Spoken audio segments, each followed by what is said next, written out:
笠地蔵。昔、山深くにある小さな家に貧しい夫婦が住んでいた。二人は貧しいながらもつつましく暮らしていたが、ある年の大晦日、家には餅どころか米一粒たりと残っておらず、年を越す支度ができずにいた。夫婦はどうしたものかと考えていたが、ついに妻が口を開いた。今まで何かの時にと糸を紡いで作っておいたおかせ玉を売ってはどうでしょう。夫は、そうじゃそうじゃ、それがええ、と早速身支度をし、じゃあ餅と米を買うてくる、と言って町へ出かけていった。峠を下る途中、六地蔵のお地蔵様のところまで来ると、夫はお地蔵様一人一人に手を合わせた。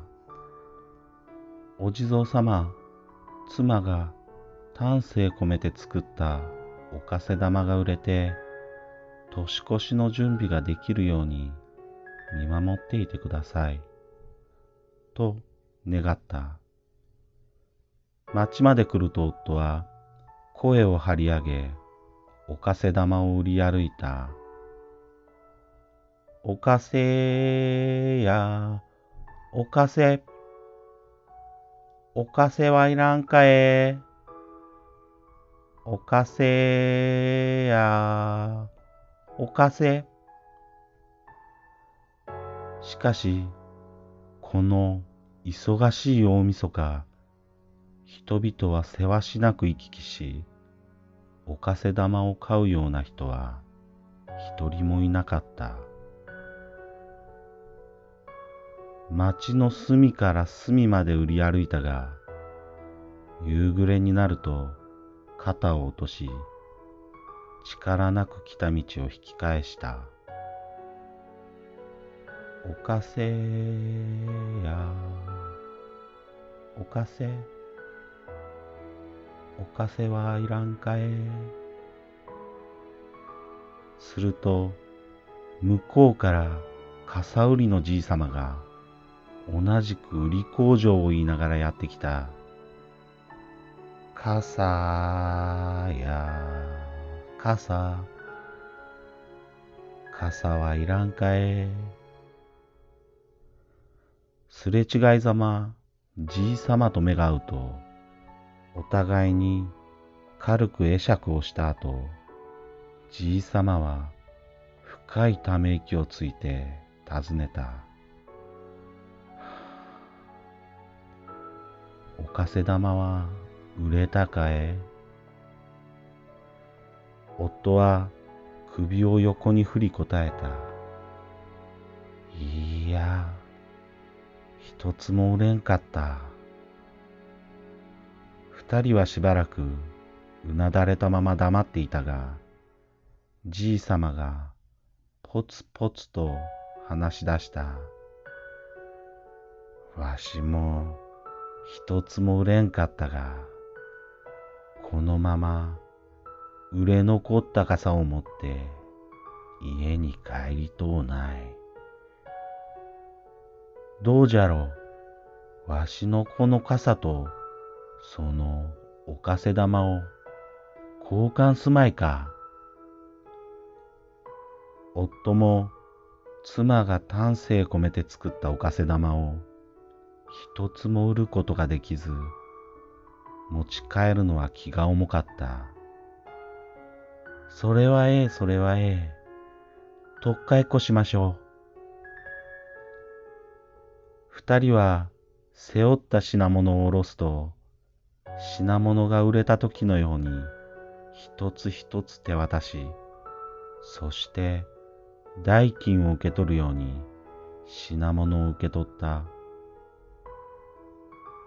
一通り交換が終わると、目を見合わした二人は声を合わせて、良いお年を、と挨拶し別れた。雪がはらはらと降り始めていた。夫はとぼとぼと帰り道を歩んだが、雪はだんだんと強く降るようになり、峠の六地蔵のお地蔵様のところに差し掛かる頃には、とうとう吹雪になった。夫はお地蔵様の頭に降り積もった雪に目を留め、ああ、お地蔵様、坊主頭に雪が積もると、さぞかし寒かろう。と言って、手で雪を丁寧に払い、じいさまから交換した傘をかぶせた。一つ、二つ、三つ、四つ、とかぶせていった。売り物の傘は4つしかなかった。夫は自分の傘を外して5人目のお地蔵様にかぶせた。お地蔵様は6人いる。夫は最後の頭が寒いままのお地蔵様の前に立ち、しばらく黙ったまま考え込んでいたが、手をポンと叩くと、もう傘がねえので、これで我慢してくだせえ、と言って、自分のほっかむりを外し、それをお地蔵様の頭につけた。夫はお地蔵様一人一人に真っ赤になった手を合わせると、家路へ急いだ。吹雪はさらに強まっていた。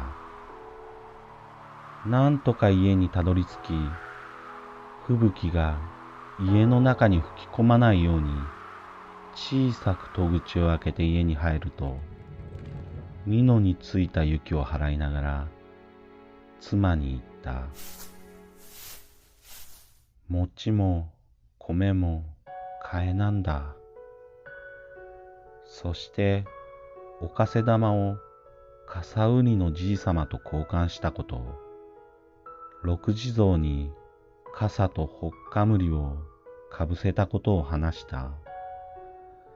妻は、まあ、お地蔵様に、それは良いことをしましたね。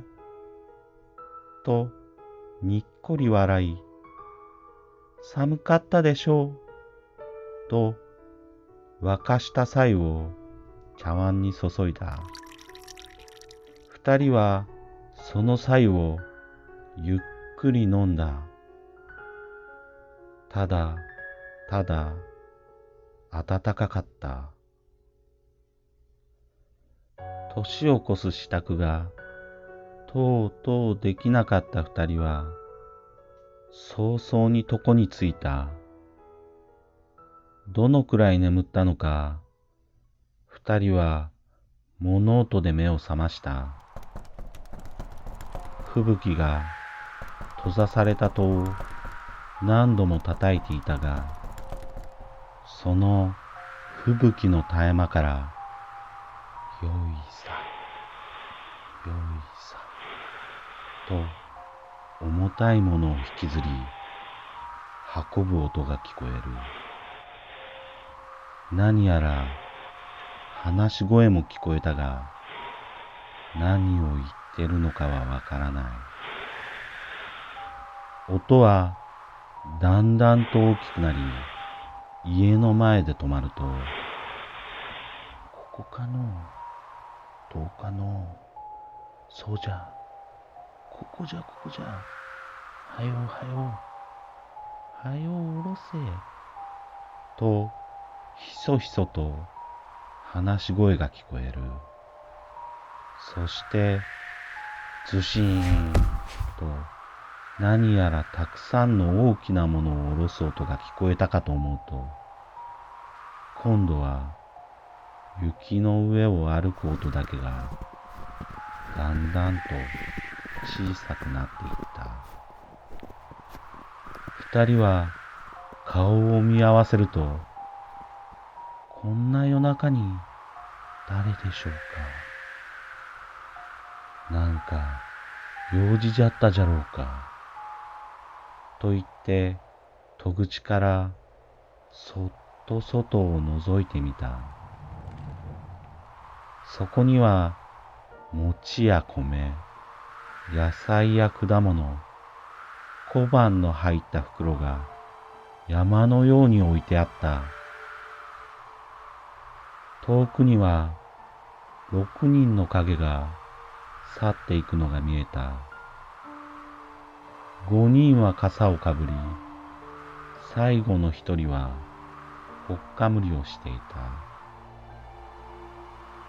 夫婦は驚いたまま呆然としていたが、しばらくするとそっと手を合わせ、そのご敬与に感謝した。夫婦は無事に正月を迎えることができた。それから毎日六地蔵様にお参りをすると、前にも増して一生懸命に働き、大層お金持ちになってずっと幸せに暮らしたということである。